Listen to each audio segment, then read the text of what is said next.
ব্যারাকপুর পৌরসভার উদ্যোগে উদ্বোধন হলো ৯৫% পরিবেশ বান্ধব দ্বিতীয় বৈদ্যুতিক চুল্লি। উদ্বোধন করলেন ব্যারাকপুরের বিধায়ক রাজ চক্রবর্তী। এছাড়াও ছিলেন ব্যারাকপুর পৌরসভার পৌর প্রধান উত্তম দাস সহ পৌর প্রতিনিধি সহ আধিকারিক। ব্যারাকপুরবাসীর দীর্ঘদিনের দাবি ছিল পরিবেশ বান্ধব বৈদ্যুতিক চুল্লি।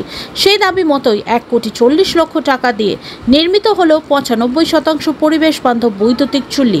ব্যারাকপুর পৌরসভার পৌর প্রধান উত্তম দাস বলেন, দীর্ঘদিন ধরে এলাকার মানুষের যেমন দাবি ছিল, তেমনই এগুলো সবার ঐকান্তিক প্রচেষ্টায় রাজ্য সরকারের সহযোগিতায় এই পরিবেশ বান্ধব বৈদ্যুতিক চুল্লির কাজ সম্পন্ন হয়ে আজ থেকেই সাধারণের জন্য খুলে দেওয়া হলো।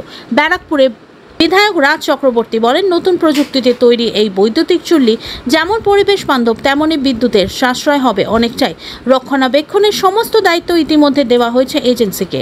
ব্যারাকপুর সহ সংলগ্ন অঞ্চলের মানুষ প্রিয়জনের আত্মার শান্তি কামনা করতে পারবেন।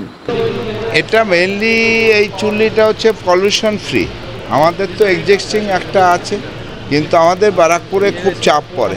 এদিকে বারাসাত দত্তপুকুর থেকে গ্রামের বহু লোক এই ব্যারাকপুরে আসে, যে কারণে আমরা অনেক দিন আগে আমরা দাবি জানিয়েছিলাম। আমরা মাননীয় মুখ্যমন্ত্রীকে অনেক অনেক ধন্যবাদ জানাচ্ছি। এটা ১,৪১,০০,০০০ টাকা খরচ হয়েছে, হ্যাঁ, এবং এটা একদম পলিউশন ফ্রি, কোনো পলিউশন থাকবে না এটা ইয়েতে।